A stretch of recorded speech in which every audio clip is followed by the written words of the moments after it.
No último vídeo, falamos da importância da autoridade dos pais na educação dos filhos nesta pandemia. Hoje, como prometido, vamos dar algumas dicas práticas que podem te ajudar na educação do seu filho.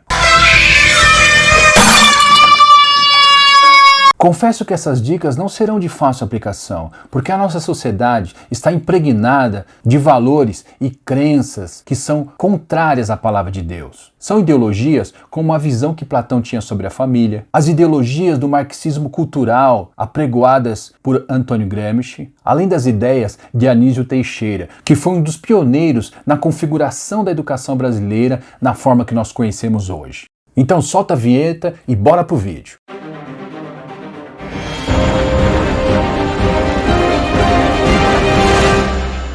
E aí pessoal, professor Landim aqui, vamos falar rapidamente um pouco dessas ideologias que efetivamente têm atrapalhado na educação de nossas crianças. Mas antes, se inscreve no canal, deixa o seu joinha e compartilhe esse vídeo com o máximo de pessoas que você puder, porque o assunto de hoje é muito sério. Ah, e não se esquece de me seguir lá no Instagram, porque todo dia tem uma dica legal para abençoar a vida de vocês. Enfim, o que atrapalha tanto uma educação de qualidade e a implantação de valores que acreditamos serem corretos para a formação moral das nossas crianças. Por volta de 400 anos antes de Cristo, o filósofo Platão, considerado o primeiro pedagogo, previu um sistema de ensino que mobilizasse toda a sociedade, onde o objetivo era a formação de um homem moral na formação de um Estado justo. E nesse período, as crianças gregas deveriam ser educadas pela sociedade como um todo, pois para Platão, os pais eram corruptores quando se tratava da educação moral e política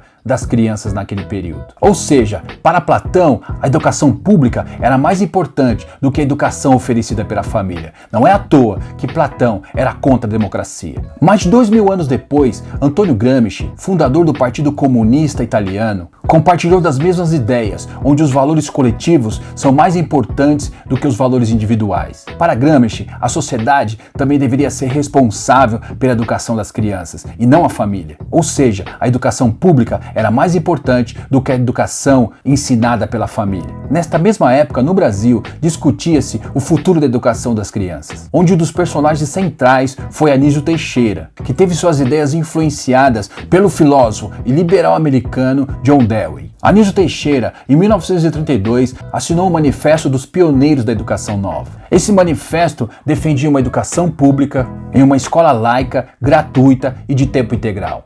Ou seja, as crianças passariam mais tempo na escola do que na sua própria família. Teixeira defendia a construção coletiva dos saberes, onde os educadores deveriam estimular o senso crítico e reflexivo dos alunos. Embora Anísio Teixeira fosse liberal e defendesse os valores individuais, para ele, a educação de qualidade deveria ser coletiva. Na prática, a educação pública tornaria-se mais importante do que a educação familiar.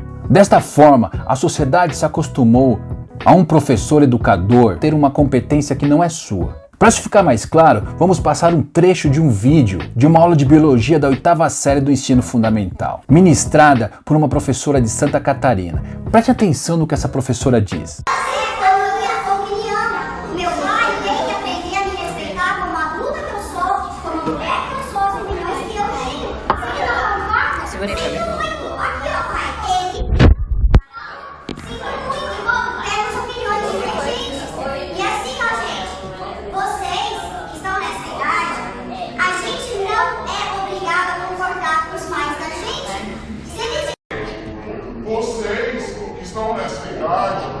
A gente não é obrigado a concordar com os pais da gente.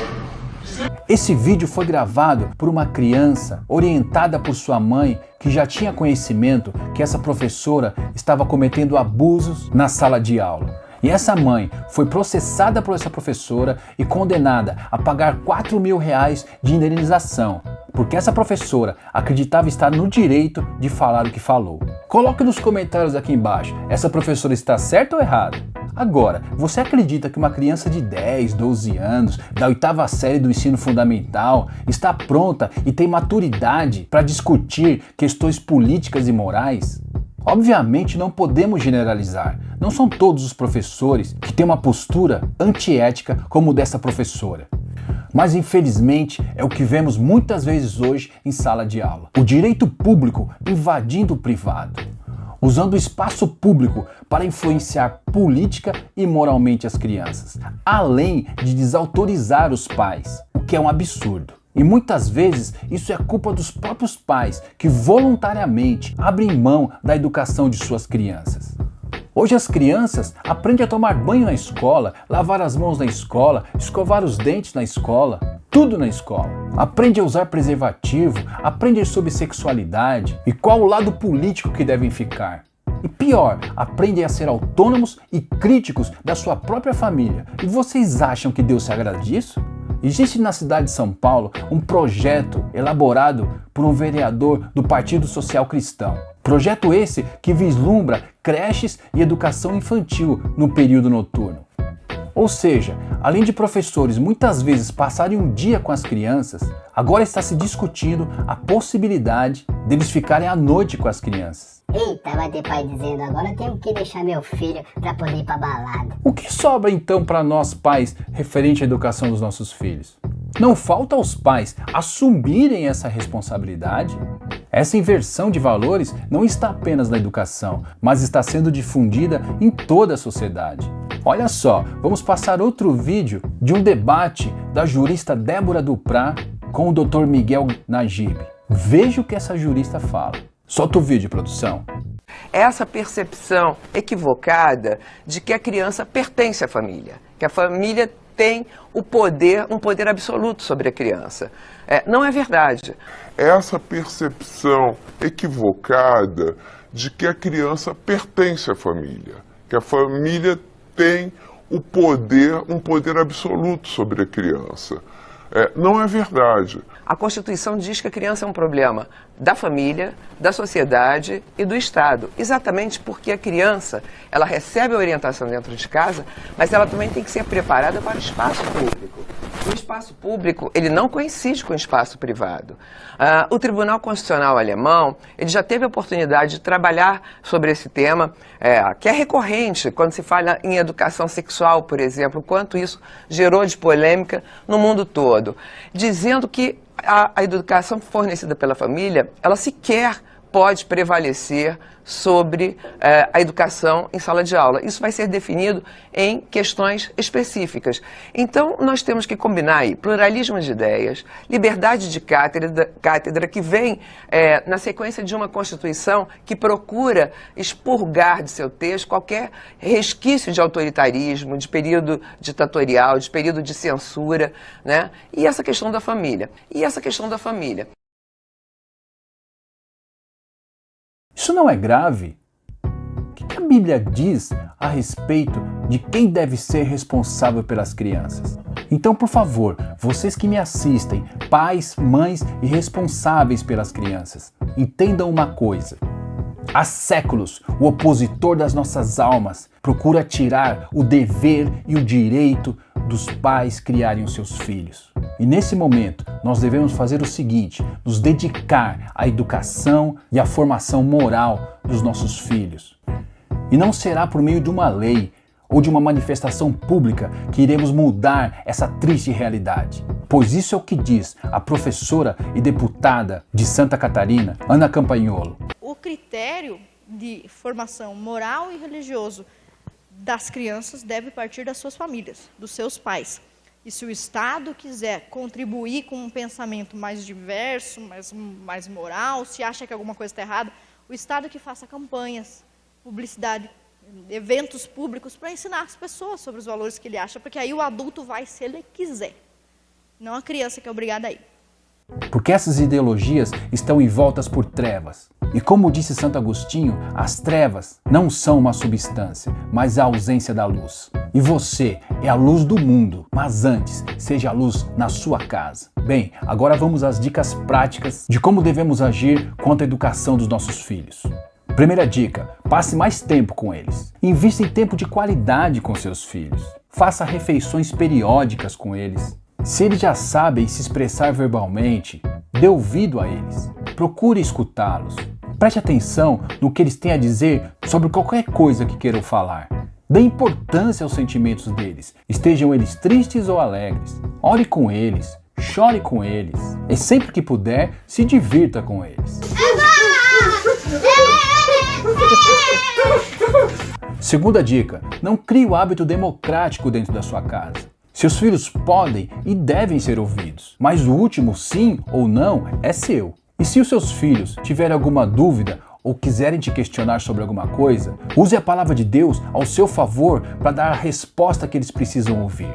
Terceira dica, não pense que irá mudar o comportamento deles dizendo frases do tipo: quando eu era criança, as coisas eram diferentes. Eu não tinha todos os privilégios que você tem. Eles podem até se sensibilizar com isso, mas não vão mudar o comportamento. Fale do momento atual, do que estão passando e das perspectivas futuras, pois isso é o que interessa para eles agora. Quarta dica, leia a palavra e incentive-os também à leitura bíblica.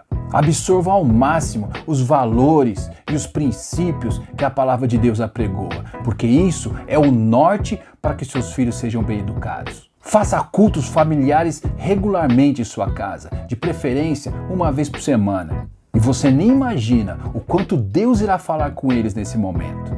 Quinta dica, envolva seus filhos em tarefas da igreja que você congrega. Faça-os serem ativos na igreja, gerando assim a possibilidade deles fazerem amizades sólidas e saudáveis no meio cristão. Muitas vezes, seus filhos podem resistir a isso. Podem achar o ambiente chato e careta. Mas não desista e não negocie com seus filhos jamais se eles devem ou não ir à igreja.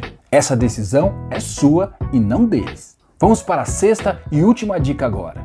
Educar um filho é um ato harmonioso entre pai e mãe, pois se houver discordância entre um pai e uma mãe na educação do filho, certamente ele vai ficar do lado que mais o favorece. Filhos honram pais que se honram. Portanto, a concordância entre o pai e a mãe é essencial na educação da criança. E lembre-se, não perca tempo em discutir ideologias como as que vimos hoje nesse vídeo, pois isso é só para você conferir como anda a educação no Brasil. Estamos de volta com um dado preocupante. Olha, 7 em cada 10 alunos vão terminar o ensino médio sem conhecimento básico sobre a língua portuguesa. E educadores alertam que se nada for feito, a próxima década será perdida. Comece fazendo a sua parte e colocando essas dicas em prática, pois com certeza, daqui 2 anos, você verá a grande diferença.